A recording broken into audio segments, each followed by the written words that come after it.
January 6th, 2025, and Monday, January 13th, 2025, for clean Christmas trees.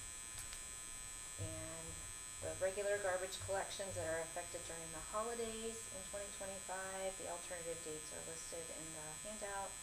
Also highlights the yard waste collection days, again beginning in April through the fall, and the annual book cleanup, which will be scheduled the week before Memorial Day again, May 20th, 21st, and 22nd, on the same day as normal garbage collections, and this is for residential garbage collection customers only.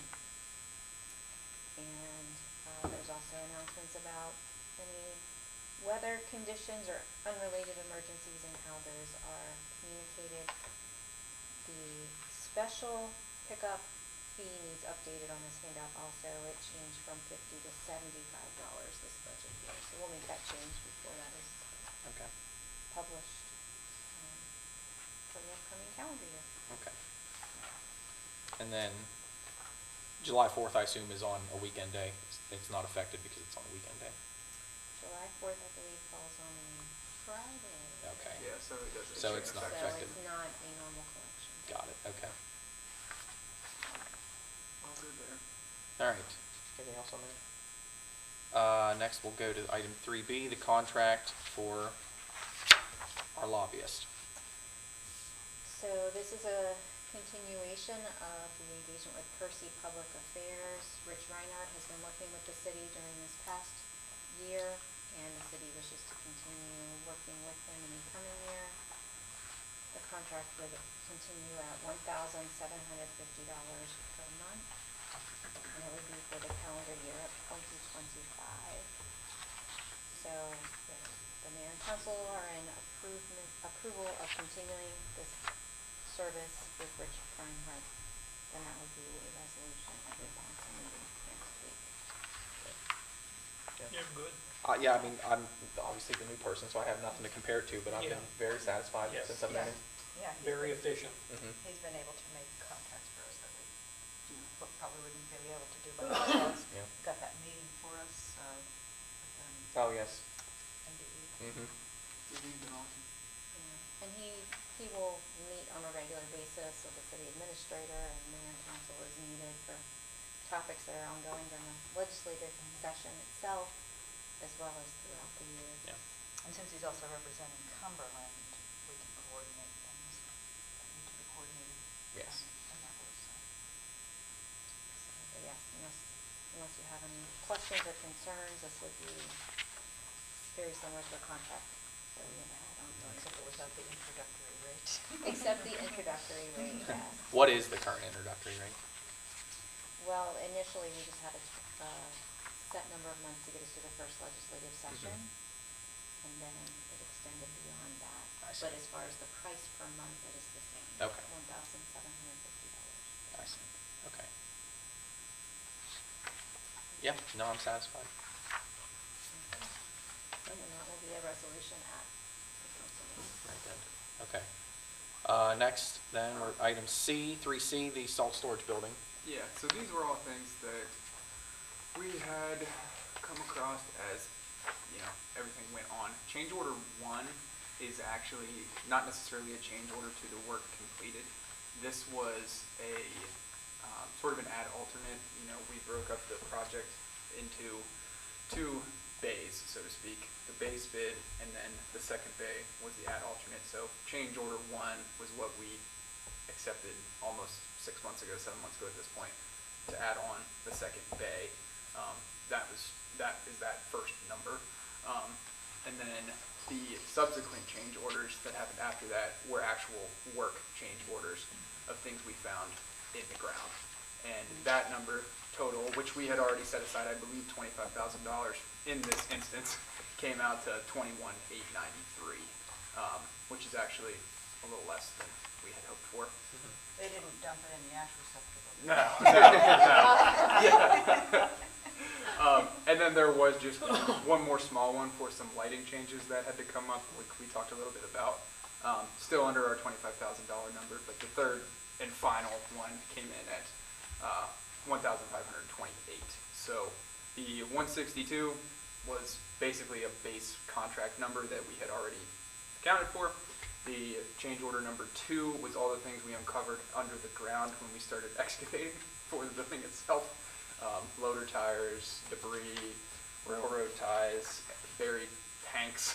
And then change order 3 was just some lighting changes we had to make towards the end of the project. If there's any questions, obviously we can go into more detail, but we were good about this one and we set aside the money ahead of time. So the money is there from the ARPA, and the building. That was gonna be the one question I had. Okay. Speaking of salt, can I ask you, and not really related question, was there a change made to like the salt spreaders or, because they're not like dumping whole mountains of it like before? Well, it's, so it's very cyclical, I'll tell you that. So 1 year, we'll say we set a baseline where we'll go through about 1,000 tons of salt a year, call it. That's the average. With a good year or a bad year, it averages to 1,000. So we'll have that average year, and things will be fine. The next year, at the beginning of the year, people will call all year and say, you guys aren't salting enough. You need more salt, more salt, more salt, more grit. This is bad. We need more. So we step it up just to get it out there, and so people know that we are responsive to what they're saying. And then at the end of that year, people inevitably say, last year you guys used way too much salt and the road was covered in salt, so throttle it back. This year was a throttle it back year, so we have I just. think even last year was good. It was the year before that I really noticed like they were just piles. Yeah. Just like. Yeah, so it's very cyclical, and certain areas you'll see too. If it's at the end of a push run for a plow, all that salt and grit gets piled up at the end, and then at the end of the winter we come through and clean it all up, especially the grit. But it's a cyclical cycle. Just depends on what people prefer at the time, and it depends on how bad the winter is too. Yeah, sure. A mild winter, obviously a lot less salt. A bad winter, a lot more salt. So, but to answer your question, we throttled it back. So no changes to the machines themselves. We just use this. I just thought it was a more efficient spreading Yeah. mechanism or something. Yeah, and we try to always be very mindful of it. We try to not overdo it. You know, we don't try to dump extra salt where there's already extra salt, because obviously we don't want to waste a resource. Sure. But if there's a street that needs attention, then we put extra attention there. So. Is the 1,000 tons, is that salt and grit, or is that? That should Because just be they are salt. priced Yeah, that should just very be salt. differently. Yeah, it's usually about 1,000 tons of salt Of every salt. year. Okay. Yeah. And with the new building, we can fit just about 950 to 1,000 tons all in the new building at once. So, which is what we got another order today, and we have one more coming, I think, by the end of this week, and then we shouldn't have to order salt, hopefully for the rest of the winter. Good. Yeah. So assuming you guys have no issue with that, that'll be a resolution to approve of these change orders 1 to 3 next Tuesday.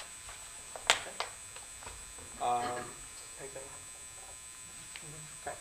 All right, item D then, the contract for the roundabout design. Yeah, so, like we had talked about a while back, the original contract to finish design and go through construction for Brutus, who is the state highway engineer that we pretty much have to use, was $188,000 just to finish engineering. We met with State Highway because we have to, at a certain point, we have to go through State Highway to go to Brutus. We had State Highway sort of lobby on our behalf and meet with us and Brutus all together. Found out where we could pare down some of the project to take stuff out of the scope. Once those things were taken out of the scope of the actual physical construction, we had State Highway go back to Brutus and negotiate and say, there is less in the contract now. Here's what we removed. Here's what we think you should be doing. Basically a negotiation on our behalf. And Brutus came back with $108,621.05. So basically an $80,000 reduction. So that is for Brutus to finish design and carry us through construction with engineering questions. You know, if we get out there in the field and we have things torn up and we say, hey, this is wrong, what should we do, because you still have to have an engineer, the design engineer, stamp off on it and say, okay, you made a field change, it's approved, it's not gonna get anybody hurt. That's that number, 108,000. So, we have some decisions to make and some conversations to have. Maybe we can wait till Liz gets here too if you want, but just to start wrapping our heads around it, do we want to use that final chunk of ARPA money to pay for this 108,000 in conjunction with probably some city funds too, because I don't know if there is enough ARPA to get to 108. There is. Oh, there is, okay. So do we want to use that 108 for the rest of this contract and then keep pushing ahead with the roundabout? Or do we want to pull back and say, let's not do the roundabout? Do we want to say 50% ARPA funding, 50% city funding? Basically, how do we want to go about the roundabout? I think we indicated last month when we talked about this, we were confident, Elizabeth was confident through her discussion with ARC that there would be more federal funding available to cover the increased construction costs. So I think we did talk about this last month. Yeah, we did, Yeah. And in conjunction with, paring down that scope, Mhm. that obviously cuts down on construction costs. Mhm. So I think, in my opinion, the money is there, both on paper for design, and it looks like for construction as well. I'd like to hear confirmation from Elizabeth about the federal funding for the ARC stuff, just to confirm that, because we don't want to get caught without the money. Right. But it seems like the money is there. I do think it would attract investors to Center Street. It would look good for Center Street. It would make Center go two-way, which would be nice. And construction costs aren't going to get any cheaper. If we're going to build it, and if we do want to move forward with this, now's the time to do it. While the money is here, the design is here, and costs are as low as they're going to be, because it's only going to get worse from here. Now, tentatively, it looks like timeline for construction would most likely be end of 2026, 2027. We would try to coordinate most of it with a summer while college is out. But just in terms of lining it up with the other state highway project, which is the sidewalks on both sides of Braddock Road, out from the roundabout all the way to Braddock Heights, or actually past Braddock Heights to Braddock Estates, they wanted to try and coordinate that to line them up with that project. And that project is definitely a 2027 at best case project. That's the other thing to consider too, is that if we do want to move forward with this project, it would tie in very nicely with those sidewalks and effectively connect from Braddock Estates, everything heading this way to Frostburg, and then to the roundabout, and then from the roundabout to downtown Frostburg. So it really does tie everything together nicely. My recommendation would be to move ahead with it, given that we have the money, and that timeline is also very advantageous to us because it gives us time to finish the design, move all the necessary utilities that we'll need to move, and it kind of takes some of the extra workload off of us because, as you all know, we're going to be inundated with CSO work next summer. So, Yeah. Does moving the utilities become a cost to the city in excess of the construction contract, or is that part of what they anticipate? it'll be part of when they build that construction. number? Yeah, the biggest one will be moving some of the utility poles for overhead. But those costs aren't going to be as bad as we thought, and that will be part of construction. We're hoping that's less than $100,000. Are they gonna move underground? Some will, the Center Street ones will, and that actually comes at no cost to us. That's just, since we put it was a cost, we put in the utilities in a CSO project, or the conduit in a CSO project, but the utilities will actually underground everything at no cost. However, moving a pole and redirecting at the roundabout will be a cost, but it's not going to be as bad as we had expected. So we're hoping in the $50,000 to $100,000 range, built into construction costs though. So if you guys are agreeable on that, we will have a resolution to approve of that design contract next Tuesday, and that'll count as our obligation for the December deadline for the ARPA funding. Okay. That will eat up the balance of the ARPA fund then. There will be about a $5,000 difference that Okay. we already have small purchases prepared for. Okay. So we Okay. should be able to obligate all of that here next week. Very good. Leave no money on the table. Yeah. Will Brutus invoice the city directly, or will it run Yes. through state highway like all of the other design has been? No, this will be that was actually part of the cost savings too, is that it'll come directly to us. It'll be a contract directly with us. So that was part of the cost savings too, is that you're cutting out the middleman. So it'll be one-to-one. Good. Okay. All right, anything else on that, guys? No. Okay. All right, next, item E. This one should be pretty easy, I guess. Updating the reimbursement. So, Cost. yes, for city employees who qualify for meal reimbursement, right now, the reimbursement is $8 per meal. Mhm.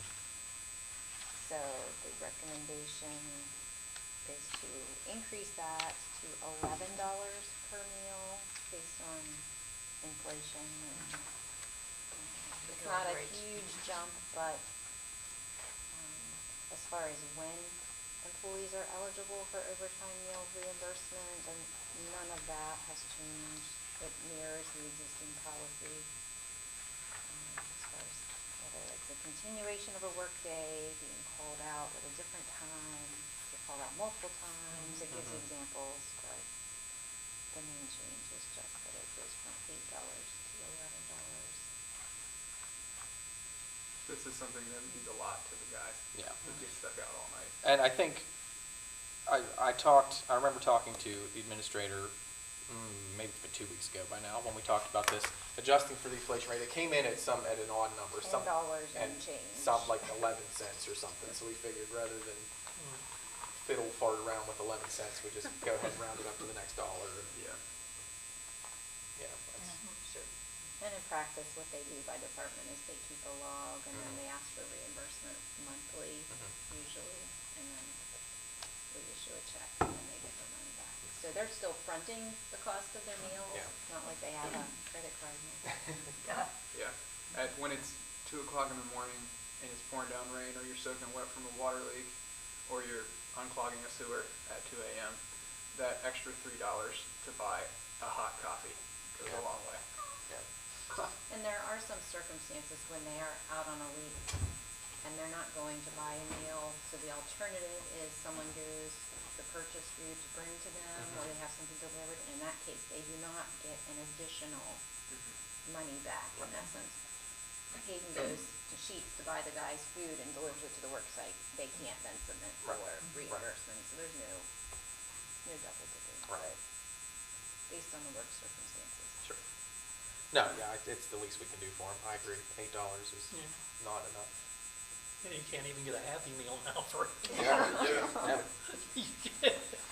So, yeah, that's fine. I'm fine with that. Thank you. Good. Okay. Maybe we should slow down. Makes it quicker,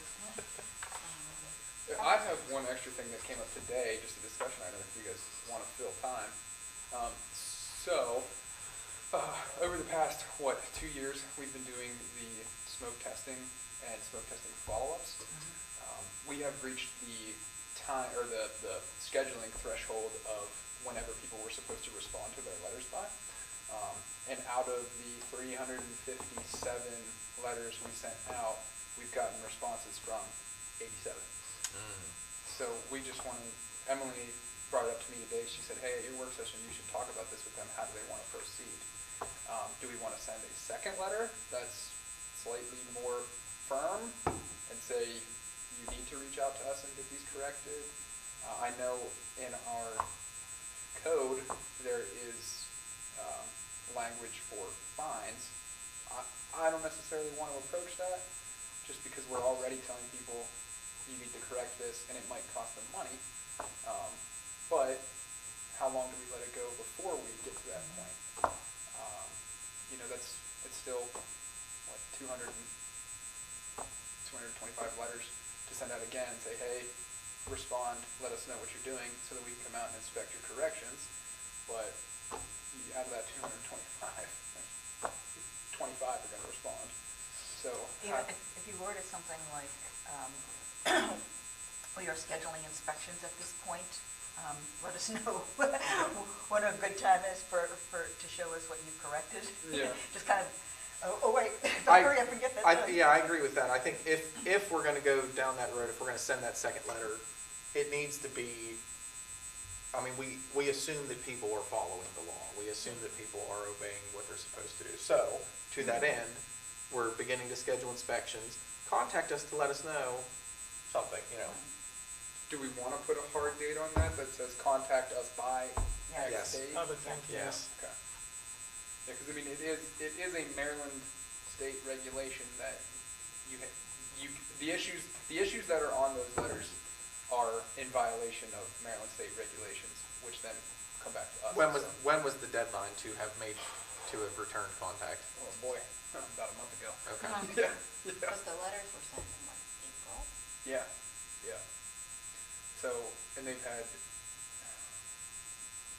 had ample opportunity to follow up with us. When are you planning on actually starting inspections? We've already done them for the Okay. people who responded, so Okay. if you responded to us and said, yeah, I corrected my issue, we went out and checked it off and said, yep, you're good to go, you're off the list.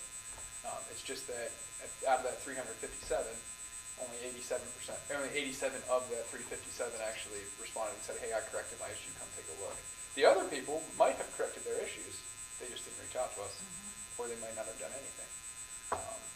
So I think it goes something like, on X date, we sent this initial letter. We have not yet received confirmation from you. We are scheduling inspections. Please contact us by X date to let us know Okay. that you have corrected or that we can come inspect. Okay. And Do you include the cost of the citation for failure?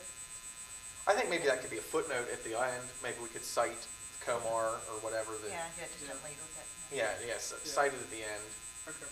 and say pursuant to Maryland section whatever. Okay. We can help you with that, because our code enforcement template letters include language about things like that if it comes to it. Sweet, thank you. Yeah. Yeah, just, obviously we want to lead with the carrot, not a stick, Yeah. but at the end of the day, we have to have some teeth to enforce these things. So do we want to tell them, do we want to choose date now? Is that not something we should worry about I now? was thinking, leave it up to. Leave it to him? Yeah, just because it's gonna, a lot of the stuff with snow on the ground and wet weather really can't be done this time of year. That's fine. So I would want to give people, maybe, we would send the letters now, we would say, hey, you have from now until the end of spring to work on your issues, because some of them are easy, you can do in the snow. And then we'll start inspections early summer or something like that. But Emily's been handling the whole thing. I just do the inspections. So I'll convene with her, see what she thinks, what kind of responses she's getting, and then let you guys know. That's fine, yeah. Get with Bethany J and figure out what kind of language we can use that's Cool. Cool. okay. Yeah, the other thing too is that it's important for us to do this because with all of the things that we're going through with NDE, with the consent decree things and our CSO work, this is our way of showing them, hey, we are doing everything we can to get this out of the sewer and storm system. Right, yeah. And we did all of this initially for NDE. So it's important that we make sure we follow up on it. So, Okay. Setting the deadline too far out may disincentivize them from taking action Yeah. true. instead of saying summer. It could say- have also been why only 87 people responded because they, oh, I've got time, and then they forgot. Yeah. Okay, that's a good point, Aaron. I'll discuss it with Emily, and then maybe we set a closer one, Yeah. or we send out the letters closer to Closer. further from now, closer to the Right. end of spring. Well, they've also had all summer to do this. Correct. It's not like we're pushing it on them in a second. Correct. So it's not our fault that they waited Yeah. for bad weather to, you know. Right. Yeah. Well, maybe that's part of the, this is our second, Well- this is our second notice to you about Yeah. this. Yeah, what do they say? A lack of planning on your part is not an emergency on our part. True, yeah, that's a good point. We have And a it- second notice stamper too, that gets people's attention really quick. What you could do is, you could say, we're scheduling inspections, give them a close deadline to contact you. At that time, then, you can schedule the inspection for spring. Good idea, I like that. Okay. We can also add additional markings on with the postage meter, like it'll say open immediately, or there's special messages that you can do as you're running it through, that Okay. maybe alert them it's not just another piece of junk mail. Yeah, yeah. Okay. All right, let's look back at the agenda. Item F is the updates for the employee handbook. that, or we could jump to the. Let's PFAS table that and go to the litigation. PFAS, because that'll be something that comes up later. Let's table that for a minute and go to item G. Nina, were you going to address? Sure, I can do that. At the last MML conference, I talked to a lawyer, who was in the exhibit area, and, I said, well, we're probably not eligible for any PFAS, settlement money because, we're not near any big industry, or dumping site. And he said, well, let me check. And he had like this, spreadsheet on his, computer, and he said, yep, you're eligible, you have surface water. Because I guess it's everywhere. Do we test it all for PFAS? Yeah, pretty much every day. Okay, do you know if we found any? Okay, so it probably will not be, we probably won't get settlement money, though you never know, because there are various, ways of figuring out eligibility. It's not just like something like that. However, we are not obligated to pay anything, upfront or ever. The lawyer gets paid when there's a settlement, Okay. and he takes like, what, 40%, I can't remember. It's a That's hefty chunk. 40% It's- standard it's for a stuff like yeah. that. So if we get any settlement money, his payment will come out of that. So we might as well, I'm thinking we go forward with it. They will pay upfront for any kind of testing we need to do, or, Okay. any of that stuff. So we just need to sign, an agreement with them, with him, with this firm. That would be the second one, the contract there for legal services. We're fortunate in that our surface water, being in the mountains like we are, is pretty isolated from storm events. So a lot of the heavier storms get broken around the mountains. Ah. So the stuff that would come out of the air tends to miss it. I always wonder if we get stuff though coming over the mountain from like Mount Storm from their smokestacks. It's possible. So far, like I said, so far we haven't seen anything in the testing we've done. Hopefully it stays that way. And our big canary in the coal mine, so to speak, is the weather testing station right above Piney. I mean, 100 feet up the hill from Piney, which is it USGS? Yeah, USGS tests that every day. So, and they test for, I know they test for heavy metals in the air. I'll follow up with them just So to if make sure. there's like that they're- mercury in Yeah. there, they would detect that. Yep, that's actually the number one thing they test for, is mercury. So I'll have to ask them if they do any kind of PFAS related stuff too. So, The attorney's fee is 1/3. It's A 1/3. second page of contract, which is fine. Okay. We're gonna wait on item F until later. So we'll table that. I guess we'll move on to 4A then. So For this, the PFAS, we do need to pass a resolution, right? Yeah. I have the draft for that in here already. Yeah, it's right there. All right. Item 4A, rental housing, updates to the rental housing code. Alrighty. So the path forward has changed a little bit since we last spoke on this last month. Last month it was communicated that we would have a full rental housing ordinance text amendment prepared, and that timeline was just way too tight. So alternatively, I've prepared a kind of game plan that will guide the path ahead for the rental housing program. This document that you have in front of you is split into phase 1 and phase 2. So phase 1 would be between now and June 30th of next year, and then phase 2 would kick off, and we would want to have everything fully ready to roll out on July 1 of next year. So what this looks like, particularly for the remainder of this fiscal year, we would like to do a full program audit of the rental housing program. Nothing, to my knowledge, nothing at all has changed about the program in 10 years. So, and we kind of are experiencing the same issues over and over and over, so we're trying to address those pain points through this. And through this program evaluation, we're hoping to collect feedback so that we have hard data to show you all. And some other key metrics I have listed here: number of unlicensed units, inspection compliance rates, number of temporary vacant units, and number of permanent vacant units, which would be a period of 1 year or longer. So we would like to kick off that process in January and February of next year. Concurrently, we also would like to upgrade our iWork system. Right now, we're using a licensing module to track rental housing. When we initially got this program set up, they didn't have a rental housing module, but they do now. It's at a cost of an extra $1,500 per year. I imagine that would be prorated for the current fiscal year, so we'd probably be looking at about 50% of that. I've spoken with Lydia about the possibility of applying ARPA funds to cover that cost. So as long as we are under contract with iWork, which is our current system, by January 1st, December 31st?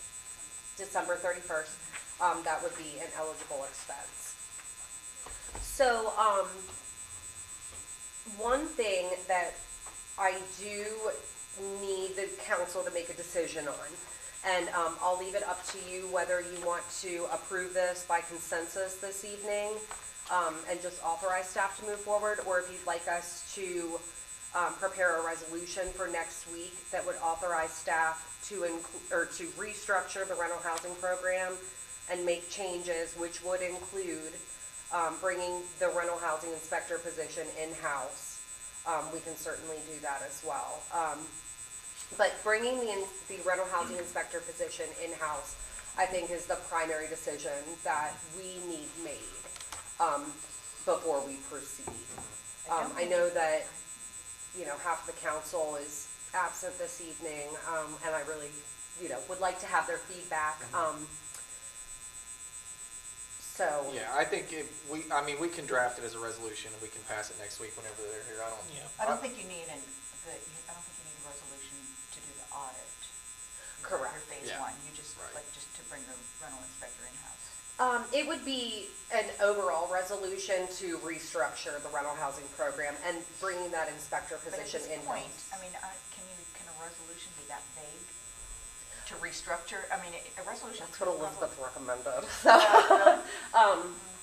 That seemed to be what her preference was, or what she thought you all would prefer, so. I know we talked last month about because I know there were some reservations about experiences that we've had in the past Right. with the in-house inspectors, but I think that we were generally okay Yeah, with it yeah, now. we're fine with that, We're yeah. fine with it now. Okay, I'm But- just thinking that just saying restructure it's kind of vague for a resolution.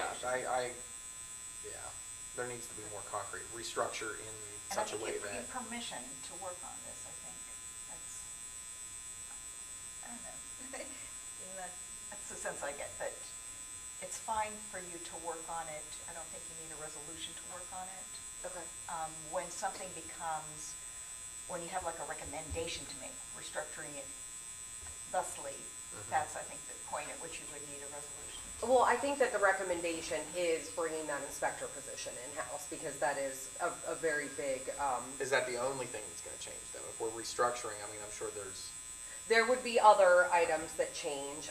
So if you go into number 3 in phase 1, this is on page 2 of your document here. Down at the very bottom, it says key changes to the ordinance, and you'll see some highlighted text at the bottom there, and also at the start of page 3. So lead certification requirements, that is something that is going to require some lengthy discussion from the council, not necessarily this evening, but as we move forward and prepare these text amendments, we will need to have future conversations about lead certification requirements. So those are the two big issues that will need to be considered as we move forward.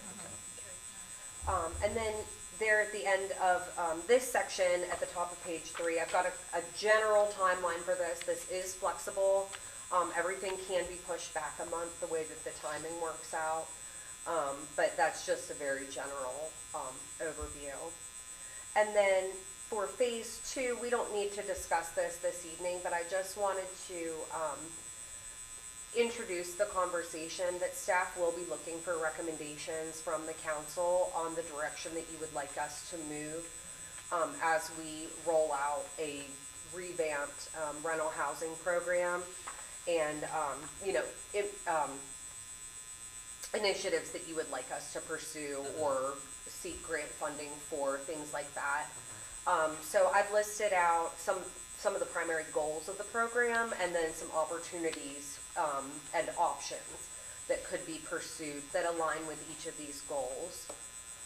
So for right now, I just wanted to make sure that everyone is fully on board with at least the phase 1 proposal that would go from now until the end of the fiscal year. Yeah, definitely. Yeah, no, So would you continue to use the outside contractors to do rental housing inspections through June? Yes, the thought would be, and we haven't go too far into this, but the thought would be that between now and June 1st, if the council does vote to bring the inspector position in-house, Jay would be undergoing his trainings during the spring, and then we would have a full rollout or a full launch of the new program July 1. So who does the training? It's all through the International Codes Council, which we're already members of that. So there would be I believe for the textbooks, the certification course, and every part of that process, I believe came to $495. So we already have we've budgeted for that.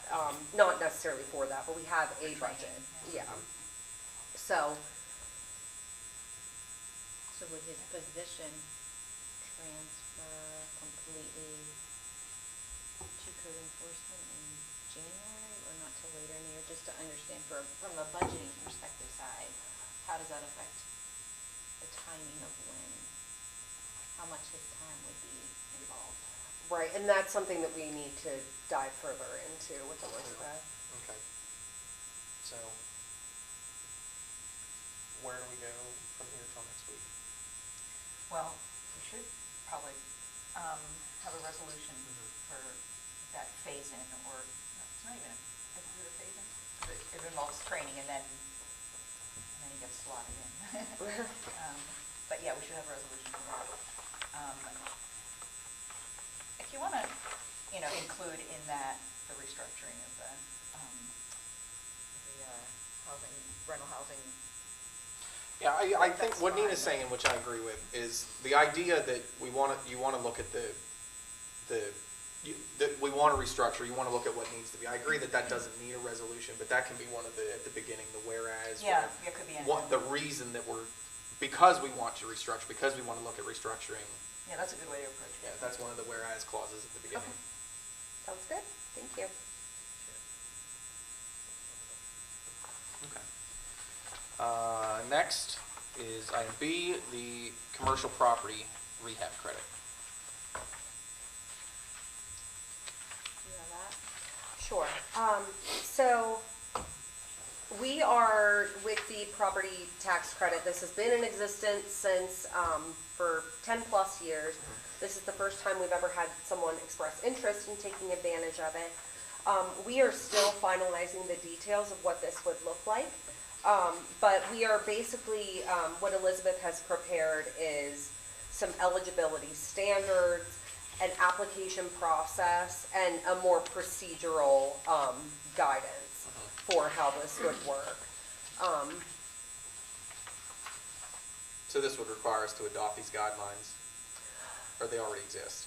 They already exist. They're already written into the city code. I believe it's section 7-4 of city code. So we're just establishing a process for application, review, things like that. Elaine, do you have anything to add? Yeah, we had a draft document that Elizabeth and Bethany and I were all looking at how it would work, implementation, and we had some questions that trying to address just to make sure that the process is clear so that those both who are interested in having the credit and those who are tasked with implementing over the term, which initially was looked at as a 10-year credit on eligible investments. But we're on the same page, so. I'm surprised nobody's taken advantage of it before. I don't know that it's been well Yeah. publicized. And it addressed fire suppression. Yes, fire suppression and accessibility. So, the primary examples that I would think of that would be eligible for this would be a sprinkler system and an elevator or, an ADA ramp or something like that. But it's very narrowly defined, and with that focus on accessibility and life safety. And a minimum investment of $25,000. Correct? I believe it's. I don't know. Yes, yes. $25,000, and the tax credit would not exceed 50% of the amount of that qualifying investment. Okay. As those details are worked out, and we can bring those back to you, but it is a process. I'm sure. All right. Anything else on that? No. Okay. Item C, year-end bonus. So in previous years, the mayor and council have generously approved a Christmas bonus for city employees. And the request for this year, for discussion with the city administrator and the mayor, is to offer a $300 bonus for employees. That would be pre-tax, so their net would be less than that. But, all of the funds right now are sufficiently solvent, other than garbage fund always has a bit of a shortfall. We're still trying to reach our target fund balance in the garbage fund. So what we did in the last 2 years was the entire bonus was paid out of the corporate fund. So that would be the recommendation again, rather than distribute the bonus in whatever amount that you approved, as typical salaries are between water, sewer, garbage, and corporate fund, it would all be paid from the corporate fund. So it's 300, we're looking at a total investment of 15,000-ish? So we have around 50 full-time employees.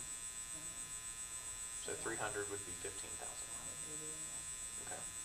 Plus the payroll taxes on that. Right. And then anything we pay employees then requires, workers' comp. Right, It has the sure. domino Yeah, sure, effect, sure. but for roundabout purposes. Yeah. Yeah, no, I mean, I think it's certainly, it's certainly deserved. I mean, Yeah. The employees appreciate anything. that- oh yeah, no, I that they think 300 is certainly, that's the least we could do. Sure. Yes. All my guys have been asking me for the past week if they're getting Christmas bonuses, and I was just like, I don't know, guys, I'm sorry. Oh, that's it. Do we want to keep it a secret until Christmas? Not that, you guys can check the recordings, but, do you guys want to let them know at the Christmas party? Typically, it's handed out at the Christmas Yeah. party That- and yeah. paper checks as opposed to direct deposit. Yeah, that's fine. It's kind of nice to get that concrete present. Yeah, I agree. I think it's nice to just Yeah. receive something in your hand, and it's a good opportunity for whoever hands them out, the department head or whichever council member is in charge of handing it, whoever. It's a good opportunity to speak to someone Yeah. and to say, I really appreciate what you did this year. Yeah, do it that way. Yes, I remember when we used to get an $11 turkey. And that was your Christmas bonus. Well, you can't get a turkey for $11 anymore. Heck, no. And if you could get a pound of turkey from the deli for $11. All right, yeah. All right, so we're good with that. Yep. Recommendation agreed.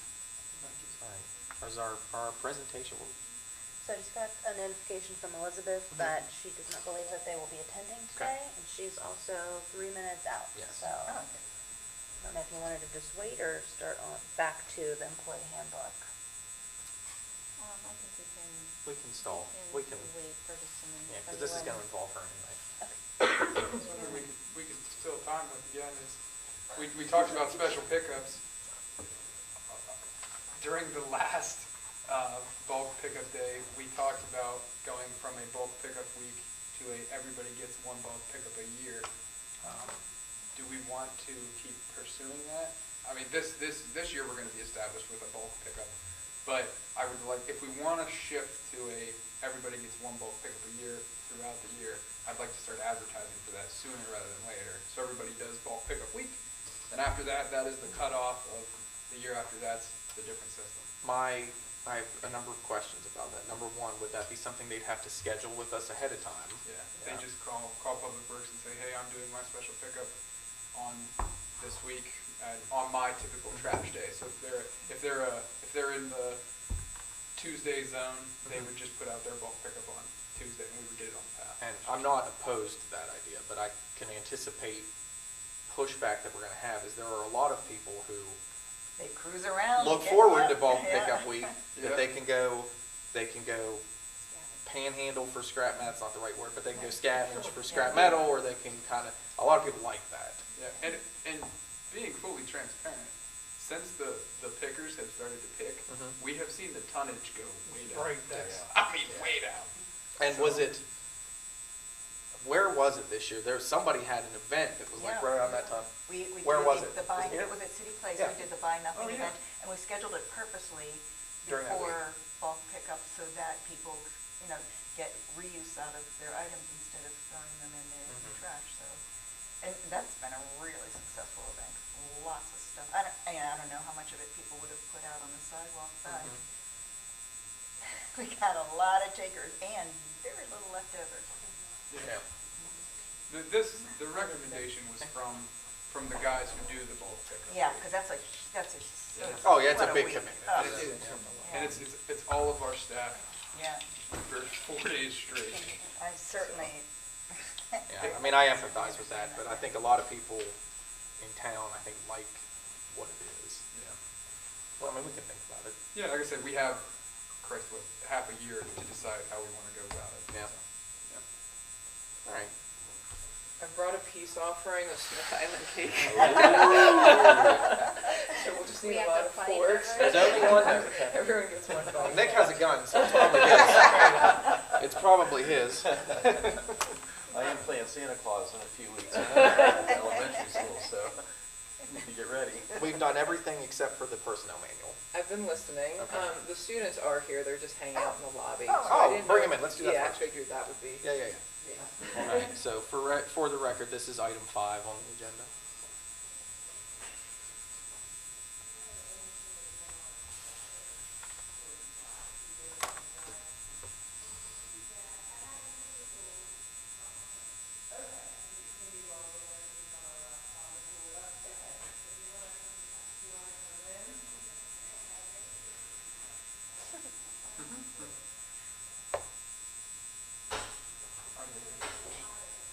Do you mind if they log into their Google on the laptop? Yeah, that's fine. do we want to kind of come around this side or something?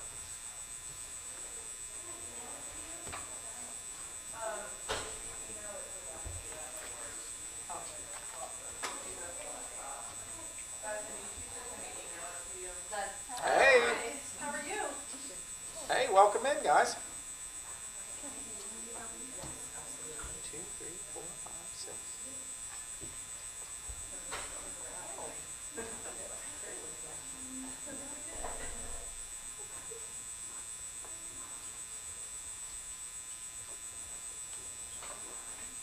Being festive tonight.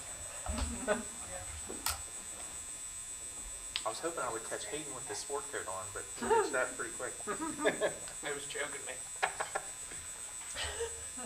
He asked me what I should wear today. Should I wear a suit and tie to this? I said, just wear a jacket. I was definitely the most dressed up. It was pretty tame. I'm gonna get him to wear a windbreaker. It's pretty.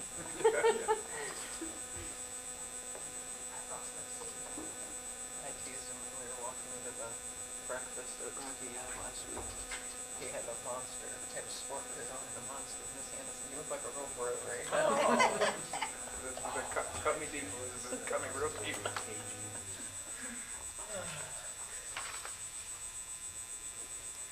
Liz, that meeting, I wasn't anything important. Okay. Well, sorry about that. That's all right. They just want to do a transmission line. There we are. It works. It's also public information. Slowly but surely. Very much. Gradually and then all at once. All right, welcome in, guys. Yeah, that'd be fine. Stand there.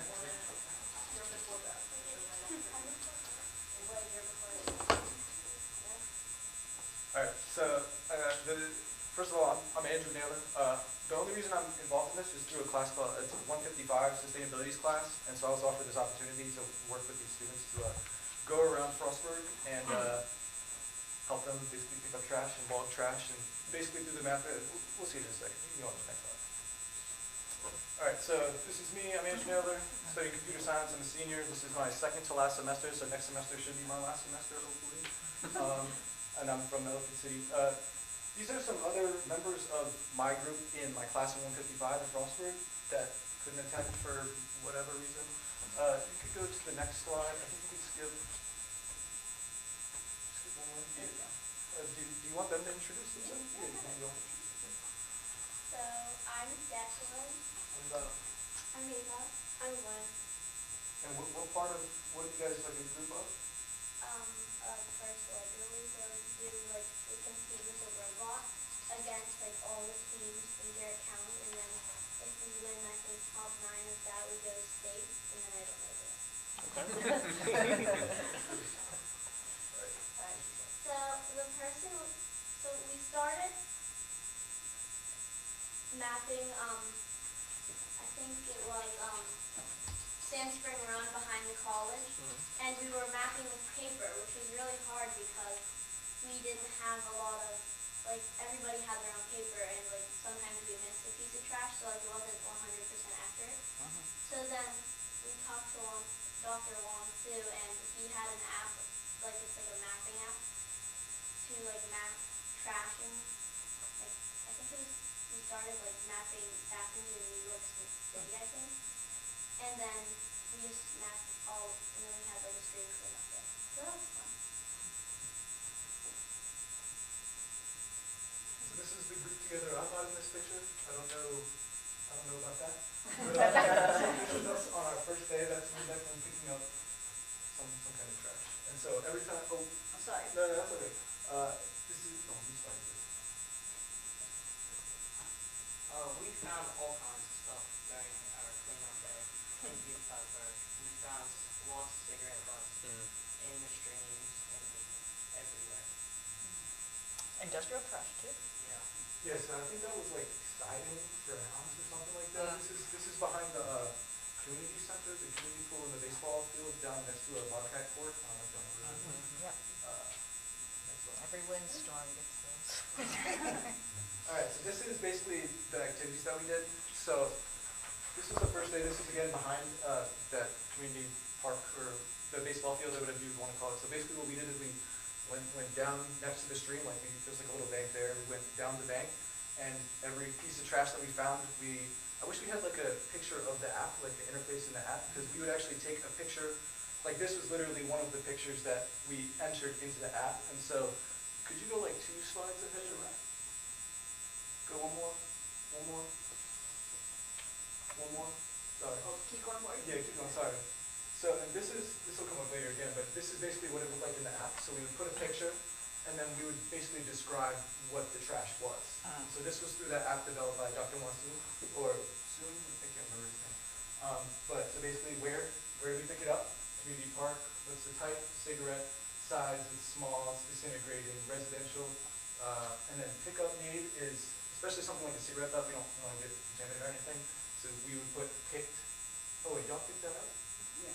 Okay, well you could put picked or not or need to. And so that would tell basically whoever is like looking at the app that this still needs to be picked up, this is still a problem that needs to be solved. So and then if you wanted to go back to the activities and process line. This one? One more. One more? Yeah, right there. So yeah, this is, I wasn't there for that day, but finding illegal substances is always fun, especially next to a community park. So this is something that I hope was picked up in the study, but it's good that we got that out of there. More stuff scattered over the years. Is this all from the first, this wasn't all from the first day? Some of that's from, they continued the project, so they did the Beautify the Burg, but then the students went out individually and went to different places around Frostburg and just kept loading it in the app, because everybody had their own app. They could do it whenever they wanted to. Declan did some work on the C&O Canal, some very interesting items of trash down there that we did not pick up, but that we put in the app this needs picked up. So, yeah. Excellent. Lori, would you like a chair so you don't have to sit on Oh, the floor? I'm great. So that first picture up top is from when I went to Big Lots. I had my cousin come into town and we had to get some more data. So me and him went to the Big Lots and basically just went up and down the sidewalk looking for trash and basically logging what we found. And the big thing was the cigarette butts. It's in another slide, but just see how all those leaves that are bunched up next to the curb? Basically, that's going to be leaves mixed with like small paper stuff and cigarette butts all mixed in there. And it wasn't raining that day, but like it's raining today, I would actually like to go see if I'd imagine they've all moved now, going towards the storm drains, which is not exactly a good thing. And I'm wondering too, now there's is it O'Reilly's Auto Parts over there? Yeah. I'm wondering what kind of trash is going to be introduced with something like that. I hope it's nothing like oil or anything like that, but it's just all more Big Lots, Frostburg Plaza. I mean, there's just trash on the ground. And it really surprises me because there's trash cans like right there. And there's cigarette butt, like, I don't know if you call it an ashtray, it's like a tower. Yeah, right. And there's cigarette butts right next to it. So like, People yeah. never ceases to amaze us. And then next slide. And then a continuation again, just collecting more trash. Is this? Gwen It's is just- Gwen. And Gwen. So what we collected over 300 pieces of trash, and we found that over 50% of the trash were cigarette butts. So there's a lot of trash of cigarettes that are like overlooked. And there are also tons. Well, not many people think that it's like mostly like plastics and papers, but like it's mostly cigarette butts and papers. Like I said, over 50% of all the trash that we had lost in total was all cigarette butts. But not by volume. Probably not my fault. Probably not my fault. All right, so these are again just some of the findings. So this is what it would look like when we were actually in the app. So it's obviously a little bit different, but there'd basically be a part where we take a picture, put the picture into the app, and then it would run us through basically a prompt that would ask us to put in as much details about it as possible. And then if you actually, could you go back one slide? So on the, yep, so if you go on that, these are screenshots from the actual website. So if you go onto the website and actually click on one of these like that, you can get all the, is that in Asia? That's cool. You can actually click on those dots and it will give you data. It'll give you all the data that they put in about that specific trash. And if there's a photo, it'll give you the photo. So that's like a way, so if any of you wanted to like go and look specifically like what's here, you could go and click and look at what actual trash people are finding in that specific location. So this is the Big Lots parking lot. This is one picture that I took. So this was mainly what was up next to the curb in front of the Big Lots. There's the liquor store, there's the, I think it's the Dollar Tree and the Goodwill and all that over there. And this was like almost directly in front of one of those gray cigarette towers. So I don't understand, like I said, it's still a staggering amount of cigarette butts on the ground, even with all of the amenities, if you would want to call it that. And the trash that gets on the street seems to group up, like I said, right next to the curb. And this, close to the curb, obviously cars aren't getting quite that close to the curb, or maybe they are. But even if they are, it's grouping up on the curb, and that's also where water is going to flow along the curb like that. So that's not good. Not good. Next We one. also, Oh, maybe this. yeah, we also have suggestions to like prevent this. Maybe put like cigarette boxes near parks and like more like community areas, so that like they won't like put it in the grass or like just stomp it on the concrete. So we really are trying to work on solutions that we can help people try to be like more responsible with where they put their like And we just wanna like street problem areas, we just wanna use that to check for pickup needs for the city. So, Yeah, so lessons learned, I don't know if you want us to say. Yeah, no, you don't have to. I learned that even when there's all these amenities provided to people, they're not, doesn't mean they're going to use them if they're there. So that's another problem to solve, another thing to think about. Fix If humanity. you do want to go to the last slide, the conclusion, this is just an idea that I had. So I would say, like, if I were in charge, I would try to increase the fine for both the people, like, the people throwing it away. I mean, the whole problem with that is, like, can you catch these people and verify they're the ones throwing it away? And then also, I don't know the whole legal behind it, but the businesses too. If I don't know if it, because it's not their property in front technically, I really don't know. But if you were to somehow be able to find them for having, you know, a really dirty area that, where trash could be funneled into the environment, which is obviously not good, fine. So this money could then be used to maybe create a group and pay this group to actually go around Frostburg and Cumberland, even surrounding areas if it's, you know, effective, and clean up the trash. So like I said here, obviously I don't know, but all it would really take is one person that's dedicated and paid to do it. Like, I go on a lot of walks around Frostburg, you know, when the weather isn't, you know, what we're experiencing right now. And even just walking around, because I'll walk from my apartment here, which is right on South Broadway, up to the big lots, and I'll walk around, and even going through the woods behind there, there's just trash everywhere. Especially, they're developing something new above the Frostburg Plaza. I don't know exactly what that is, but that area, there's just always some kind of trash down beneath those banks. So, like I said, all it would take probably is one person that's dedicated and paid to literally just go and pick up every single piece of trash. I don't know how much, I haven't tested how much I could pick up personally, but if I was being paid to do it, I'd probably pick up a lot of it. But, yeah, that's basically the conclusion to our trash group and what we do. Would one of you like to maybe mention what you found in your research, the students, what did you find in your research that shows the impact that cigarette butts are having on the environment, particularly waterways? Like, why does it matter? Because a lot of people throw it on the ground, step on it, and think nothing of it, it's paper and cotton. What did you find in your research? so whenever we researched it, they take, I think, 18 to 10 years to decompose, but they have like chemicals in them that stay forever. Like, you know, whenever it's completely gone, they're forever. Again, with that Frostburg Plaza, all those cigarettes just going right into the drains. Right down to the storm drain. Right down the stone Yeah. drains. And I don't know exactly which river that goes to or stream, because I don't know all the rivers and streams around here, but it's not going somewhere good. So, They did the biggest part of Sand Spring Run there from the college all the way up to the community pool. And One 2M also works with a group of students in South Korea on the same kind of thing, and they're finding the same thing, believe it or not, in South Korea. So middle schoolers are working over there on that, and then our students have mapped it in 4 different states. And so Tennessee, West Virginia, and Pennsylvania, and the most prevalent type of trash is cigarette butts. And I think people just maybe don't realize that, but In front of the Starbucks in Charleston, there was like this one entire styrofoam container full of like 20 cigarette butts. gross. It was pretty gross.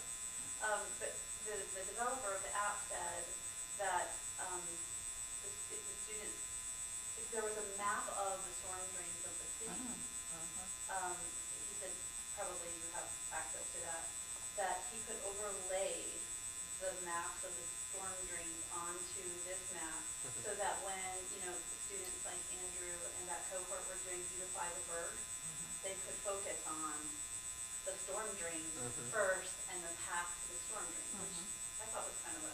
Yeah. Oh, I'm sure we have a map that, yeah, I don't know if it's electronic, but I'm sure we do, yeah. Yeah, so that's another thing that we kind of wanted to inquire about. Could we get a map of the storm drains so that in the spring at least, when FSU does the cleanup, that we can say, oh, look, let's go here to these areas because they're very important. Yeah, oh no, we can certainly get that to you. That's fantastic. That was Yeah, our research. Yeah. Because he asked, and I thought, I don't know, but we can ask them. Our green team has done trash pickups, and we've also found that cigarette butts are the most common type of trash that we've found. But if we could use that app, we could add to the data then. It's a really cool app. I'm so glad that you asked that. That was the other thing that that they were going to suggest is that app is free, you can use it, and the more people who are using it, the better, Yeah, actually. yeah. Because like that signing piece, you know, they couldn't dispose of that, but if the city has access to the app and there's something that needs picked, it'll turn a, I think, is it orange or red? I think it's green. Yeah, and so that if you log into the app and you see a red dot, then you click on it and it'll show you, here's a picture of what it is, and then it's geolocated, so you could just navigate there, get the trash, and that would maybe help the city a little bit. Yeah, absolutely. I think that was the last. How did you guys get connected with each other? I mean, I think I know the answer to this question, but I just want you to say, I know the answer. It's probably through Tracy Edwards, which is my sustainability class, my professor. And so we basically, this was my final project, if you want to say, our final like outreach project, where we had to work with another group to do something. And so this sounded like, she explained this opportunity to me, and I was like, okay, I'd like to go around and pick the trash. That kind of showed productive.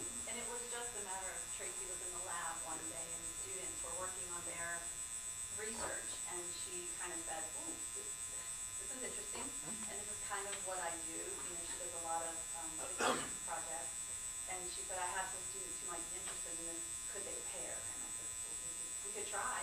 And it was so fun because we did the Beautify the Berg and did a little adventure there where we cleaned up a bunch of stuff and learned a little bit about each other. And then we learned a lot about cigarettes because any of us are smokers. But the more we kept looking. I wouldn't think so, Jennifer. Yeah, so the more we none of you ever kind of will. started digging, the more we were shocked. And the effect, you know, of these, he called them forever chemicals, you know, they're affecting our brook trout. And our brook trout are our brook trout. So, you know, it's making a big change in the environment. And they had a hydrologist come and talk to them, and somebody from the Appalachian Environmental Lab, and kind of tried to explain how water flows down through everything we do on land affects the water. And we've learned a lot, right? Have you learned a lot? Yeah. Did I leave anything out more important? What did your parents think of you going on all these trash collecting missions? They had to come help too. At this age, you get double the work. Did you say you guys went all the way to Tennessee? Wow. Yeah, I mean, not to just look at cigarettes. Well, no. They just, Yeah, we were traveling there anyway, and so as we were walking, we were walking down along the Cumberland River, and it was like, look at this, it's happening here too. So it was kind of an interesting way to connect, you know, where we are with Probably other start people. noticing trash everywhere, don't you? Yeah, I really think if something like this were to get into more people's hands where they were actually incentivized to use it, it would probably help just tremendously. Just to show like where trash is actually ending up. Because I'd imagine wind patterns and stuff change where trash actually ends up. In my backyard. In your backyard. Because I'm downwind from. Get it up. You know, if there are, I mean, are the parks non-smoking areas like Glendenning and like the Armory area for like game, you know, sports games? Is that non-smoking or? We've never addressed that. And are there receptacles there for putting? I don't think No, there are. I don't think there are any. But we could certainly, I mean, that's, I thought that when you brought that up, like, Yeah. we've been very cognizant of putting cigarette receptacles in the business district. We're working on replacing those right now, but adding some to the park is certainly something Yeah, we can because do. it seems that we get a lot of crowds during sports season, and it's just a natural, like, throw it on the ground sort of thing. So that might be something. Yeah, that's a very easy fix. Or a start, at least. I don't know if it's a fix, but it's a start. and I think information is a big part of it too. I don't think people realize they just throw their cigarettes down. You see people do it all the time, and they don't know that just doesn't go away. They just don't know. And I think part of our thing is going to be the education for people, you know, like, that's really serious. That doesn't seem like much, but it is. definitely get in front of the Big Lots, it's gotta be changing like the people themselves. Yeah. Just 'cause like, it's right there in front of you, maybe there needs to be a sign that says, please don't throw cigarettes on the ground. Or something like, you can smile, you're on camera, or something like that. Does the street sweeper go to parking lots, or does it just do the streets? Yeah. Just city, just the natural. Yeah. That's what we thought, but we were not. Do you mind if we get a picture of the kids? No, please do. That would be really nice for our little Yeah. project if we could. You guys want to get back in there? Yeah, come back around here. I like that Frostburg, Maryland sign back there. Yeah, you might want to stand most of you on this side so that we can kind of center. Come on in. I don't think my camera's good enough to get you all the way over there. It's all right. Get some stuff out of here. There, that looks a little better. All right. Ready, guys? Thank you so much. Thank you for your time. No, thank you for coming and doing this. Oh, Oh, Chief, yeah. What the heck, Chief? well, you were too kind. That's an my order. friend. Thank you, my friend. All right, ready? 1, 2. Thank you.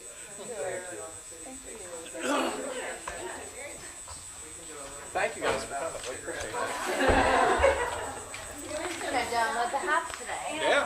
I believe the information is on the slideshow. There's a new website on one of the slides. Then you can go in and see the trash that's being collected and that sort of thing. So you have the link to that, and I'll send it out. Great. Thank you. Thanks so much. Thank you. All right. That's pretty gross. Yes.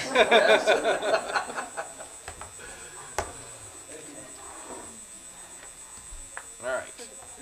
Back to the agenda. We only left one thing before we moved to executive session. So we're looking at item 3F, which is an amendment to the personnel manual. Thank you, Mayor. The city's personnel manual hasn't been updated in some time, and it has been completely redrafted, more or less.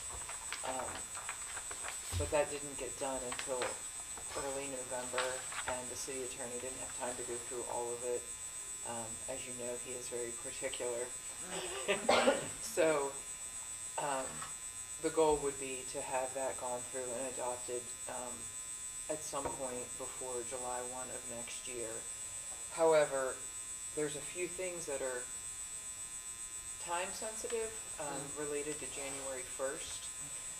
And so Elaine, Trevor, and then Michael Cohen and I have gone over these sections in detail for your consideration. It's a little messy because the old personnel manual is so old, we don't even have a digital copy of it to make edits to, and we've kind of just restructured the whole document to just be a better document. So it's not really replacing a section for a section, but just making these specific updates to the personnel manual. So I will go over these. Some are just there, that aren't a change. Some are new sections that didn't exist before that offer clarity to issues that are confusing, especially for the finance side when it comes to payroll. Hopefully it will reduce question. For city hall workers that just work straight 8 to 4s, it's no big deal, but the police department, street department, things can get complicated when they're working different shifts and different hours. So I'll just go through this, and then some are changes, and I'll certainly go in those changes in more detail. But I'll just go over this as it's laid out for you now. Wages and hours, section 61, that is basic language, A and B. B is somewhat new. Timesheets should be completed to reflect the actual hours worked. So the way we used to keep time on paper, it was difficult to indicate when you worked. Now So, for example, in the Parks and Rec department, somebody will work a shorter day one day of the week because they're working Saturday morning. There's discrepancy in how different departments report that, but going forward, the intention of that clause would be you show your 8, 8, 8, 6, and 2 on Saturday, rather than just your 5, 8-hour days. So it's just providing a little more accountability there.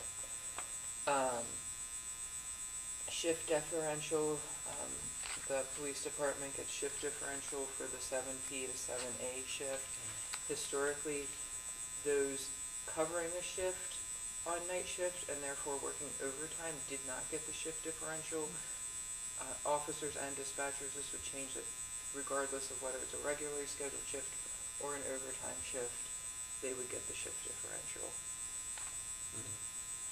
Do we need to provide clarification that this is only for police?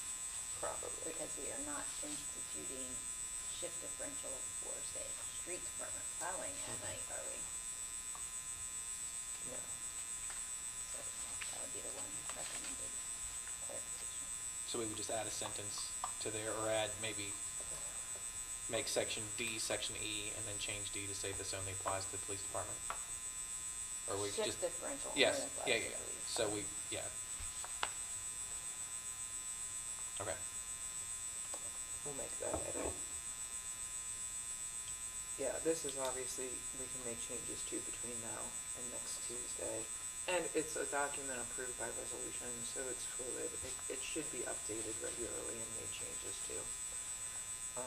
And now that we are in the digital era, a current digital record of the document can be kept online for all employees to access. That's not my paper binder with a bunch of amendments stuck in it. There's been discrepancy over the lunch break, so this just provides clarity that every city employee is entitled to the 16-minute lunch. I think Parks and Rec and Street and Water have been told 30 minutes over the years, and that just isn't equitable to me. That us with the cushy jobs get the 16-minute lunch, and the people working out in the field are having to shove their sheets hot dogs down and get back to it. So,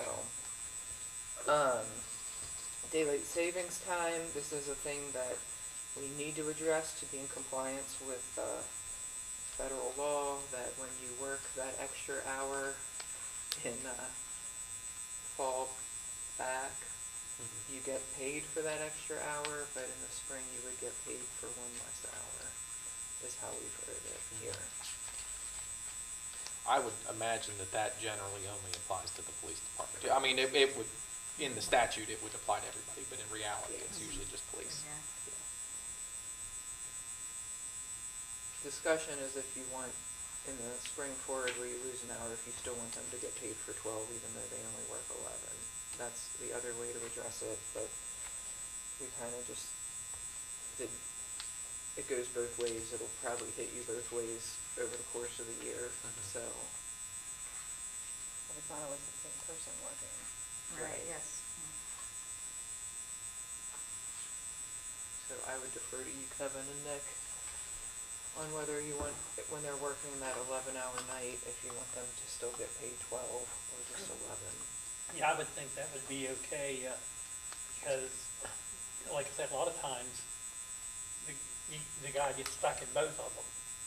The same, not always, but sometimes it's a different shift gets it. So I think it would be less complicated just to leave it, that you get paid for the full 12 hours. For the full 12? I agree. Okay. So instead of actual hours work, I'm just gonna put for a 12-hour shift, a normal 12-hour shift. But then we'll just, in the fall, we'll have to be conscientious to add the hour. Is everyone okay with that? Okay. Okay, so we talked about this in budget preparation season, and it was budgeted for, but the comp time, so many years ago, the city transitioned to comp time. because it would save the city money. However, that becomes a huge unfunded liability, and as employees get raises, that liability only increases. And we've modified policy that there's certain times you earn overtime and certain times you earn comp time. For the outside departments, street, parks and rec, water, that is a complicated arrangement. And it doesn't really address the unfunded liability that comp time creates. So, what this does is it makes overtime the standard pay with the election for comp time up to 160 hours of comp time. Once you are at 160 hours of comp time, you can no longer earn comp time. You are only paid overtime. So, we have, this section in particular is modeled off of the city of Salisbury's policy. Some of our employees really like comp time because they see that as a buffer. If they break their wrist or want to go hunting for 2 weeks, and especially for our younger employees that don't have a lot of vacation time accrued, this is a benefit to them. But some of them would like to keep 400 hours of comp time, and that's just not a fiscally sound decision for the city. So at this time, Elaine and I felt that 160 hours was a reasonable compromise. And, this goes into the details of how it would work for police. It also specifies for call-outs. So a good example would be there's a sewer backup and the street department's called out, and they come out, they open a manhole, they might run a camera, they might not even run a camera because they can tell it's not our line, it's your line. So it takes 15 to 45 minutes, but that person that might have been responding had to drive 15 to 30 minutes to get here. So it's making it a minimum of 2-hour overtime pay or comp time. So there's at least a little bit of incentive to come out. And I think that's how we've been operating, it just hasn't been spelled out. We're just codifying Yeah. what we've always done. Yeah.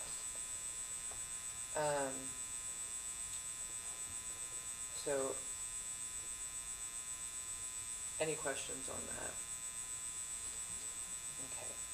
We have been talking about this in particular with the street department. I think they're the most vocal about not liking the change, but I think they've come to terms with it at this point, since it's been budgeted for. So something new is exempt employees, which would be Hayden, Bethany, Elaine, and me, and Brian. We are not entitled to overtime, but right now there's absolutely no provision for comp time either. And I'll first use Bethany as an example. Something that we would encourage is Bethany has a week which she has Historic District Commission and Planning Commission, and between staying after whatever meetings, she's maybe works 5 or 6 extra hours. If her workload allowed it, we would encourage her to just take off Friday afternoon or the following Monday in the pay period, or half a day for a doctor's appointment. And that's kind of how we handle it, but we have no way of carrying that forward beyond the 2-week pay period. So Hayden's in the middle of CSO madness, and then there's a water line break, and he's got meetings and da-da-da-da-da, and then he's got council meeting.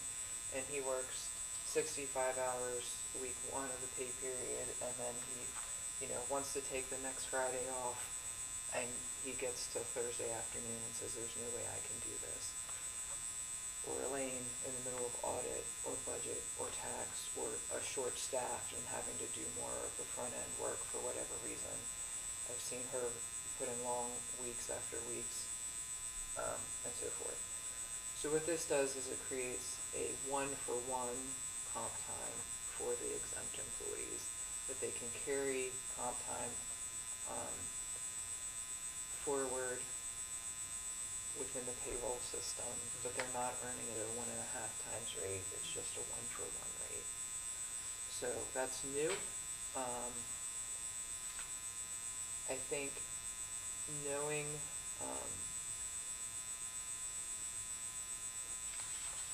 knowing what our department heads could be paid if they left and went to the private sector, like the quality of life aspect is one thing that we can offer them.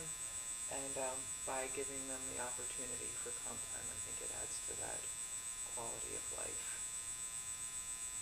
But obviously, that's a decision up to you, but it's something that I Now, would is there a propose. cap on that for exempt? Yes, yeah, it would only be up to, what did Michael put in here? He changed it yesterday.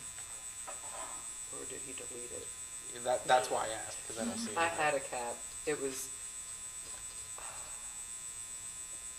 it might have gotten accidentally deleted.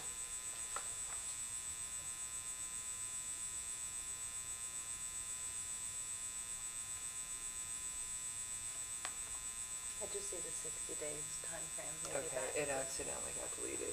I think in the draft I had it capped at 80 hours. So it was less as well, you know. I will find that and bring that back to existence. Okay. Does that seem reasonable to you? I think so, yeah.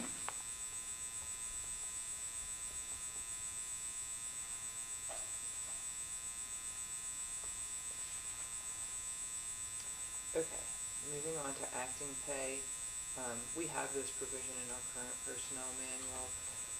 This just cleans up the language, and it kind of puts the city department heads and the city administrator, if there is an illness or something that's unexpected, or a planned surgery that's going to have a long recovery period, it just puts some onus on the department heads and the city administrator to address the interim promotion more or less immediately when we know that there's going to be an extended absence. So, and then the pay would be either, the increase would either go to the salary of the entry level salary for the position being filled, or 5% increase, whichever is greater. So that can get weird just because of length of service. And, typically, we only do acting pay for supervisors when they're out. That's mostly when I've seen that. Is, you know, we don't when there's an MEO3 that's out in the street department, we don't promote an MEO1 to an MEO3 temporarily. It's just that supervisory responsibility. So it doesn't happen very often, but it has happened. Entry level salary isn't always clearly I know, defined. but that was the best we could come up with. It's better than saying, refer to Elizabeth's matrix. So, we can talk more about that, Elaine, if we can come up with something better. Holidays, those are the same holidays that we have been observing. And B and C are just the policy that are in place. Section D, that provides a lot of clarification on holiday pay for both the police department and potentially other departments if they were called in to work on a holiday. So that is our current practice. It just isn't written down anywhere. So that provides clarity to all people, but it's more or less double time and a half.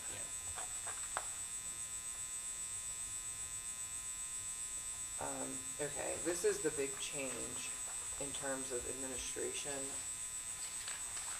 and the effects in 2025. I expect after 2025, it will be, people won't notice a difference, but this is the really time-sensitive issue as well. So currently the city front-loads vacation, and it gets dumped on July 1 to the January 1 to the employees. There's one thing that creates is the finance department has to manually track vacation accruals and things because the system isn't set up to just add it incrementally. And B, by front-loading it, it provides a great incentive for people to retire or quit in January or February because they're getting, and especially if they're here for 20 plus years, they're getting a lot of vacation time, admin time paid out. What this does, and then also for employees that start with the city currently, they get absolutely no vacation until their 6-month anniversary, and then they get 5 days, and then they get 2 weeks in their second year. But then that puts the burden on the finance department as well to track everyone's anniversary, correct? This isn't automated. You have to track everyone's anniversary and every pay period, be making sure people aren't entitled to an increase in how much vacation they earn. So part of this is to prevent the taking advantage of that extra pay in January or February, but the big part of this is just automating it within the payroll system. And the accrual basis is what most government agencies do. When we did everything on paper and Excel, it was fine, but we've moved past that. So these numbers look super weird. The admin days is something that we have now. If you're a 1-year employee, you get 1 day, and if you have more than 2 years, you get 3 days. So for simplification, I've just aggregated admin days and vacation days into what we're calling annual leave. Sick time still exists and is earned at the same rate. Well, the sick time you earn a little bit more because it's a half a day per pay period rather than 1 day per month. But again, automating it. So this is leave earned per pay period. Elaine and Trevor and I have compared this to what you would currently earn under our current regime. Generally people are getting a little more leave. The way our personnel manual states now is between year 10 or is it year 15?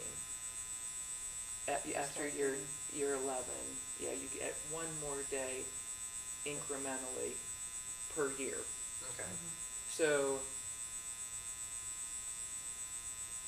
in year 14, under this new policy, you might be getting less, but you've gotten more years, 10, 11, or 11, 12, 13.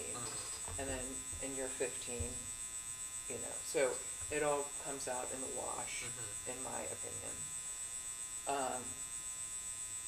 So then there's people like me that have 0 vacation time to roll over into next year, or our new employees or whomever. So what we've created for here is a provision for people to have, for 2025, to have a negative balance of vacation. So if Elaine has a exotic Hawaiian cruise lined up that's going to be 3 weeks in January and she's only rolling over 2 weeks, she could go negative for 1 week, with the provision that you can only go negative to what you're expected to earn by December 31st, A, and if you quit or if you quit before December 31st with a negative leave balance, you are liable for that paid time off. So, there's that. Right now, our policy also says you can only have 240 vacation hours at December 31st, and you can only roll over 40 hours each year. We've gotten rid of the 40-hour rollover each year, and we've just done a maximum of 280 hours. But that's at any point during the year. So if you go over the 280 in It's just- September, you're just gonna, It just disappears. Yeah. Because you're supposed to take your vacation. We give you your vacation for your well-being and your mental health, and to be a happy, productive employee. So you're supposed to take your vacation. Now, that being said, we have employees that have 240 hours right now and may not have vacation scheduled in the early part of the year. So we come in with a phase-in for those 20-plus year employees that have a lot of hours, that they can accumulate a higher maximum over the next 3 years till they get down to the 280. So, with the expectation that they're gonna start using it. yes, Okay. yes. Some of that is in the water department, and the water department has been short-staffed the past year. They're back to full capacity, but that's for the most part where we're seeing people close to that threshold, and just the more senior employees, obviously 20-plus, so, Yeah, I mean, that's 10 weeks, 10 and a half weeks. yeah. Okay. So then, under D3, it kind of just says, right now we have an option that if you have vacation, Mr. Kirby instituted a thing because no one was using their vacation, that if they didn't use their vacation, they could roll it over to sick time. Well, we're proposing to get rid of that, and it just is a use it or lose it. Because although you're not paid out for sick time when you quit, you are paid out for sick time when you retire. And that can be a big check. And then, do we have the provision for someone that's retired? Did I miss including that, the person that they're gonna retire in this year, in 2025, that we would give them? I missed that. I did not see it in this Okay. last version, I it was missed in it. the prior. And it got, okay. I will dig that up, but, or dig that back out, but, knowing that certain people are probably going to retire in 2025, and they may have counted on that lump sum vacation payout, we don't want to take that away from them in December, so we would, do there's a provision to accommodate that for retirees in 2025. Okay. So that they, Right, so they can get what they've been expecting. Yeah. And that's gonna be 2 people, maybe 3 Yeah. at the most. I have not shared this with the employees. There's been, I've shared generally that we're working on this. Any change to personnel policy always is going to create heartburn, but I do feel confident that this is very fair to the employees, and it's not a change in their benefits per se, it's just a change in the administration of them. So, this did not address changing sick time from 1 day a month to half a day per pay, did it? no, because this section doesn't include the sick leave section, so we can throw that in if we need to. If we just want to simplify all of the payroll stuff in one swoop. It helps us if we just know every pay is to do the accruals. Right now, we have to remember, okay, is this first full pay of the month? This is the month we have to add the sick time, whereas once we switch to vacation accrual, Accrual, yeah. everything is every pay. If you can get it in there before next week, yeah. Like, I can be a separate resolution.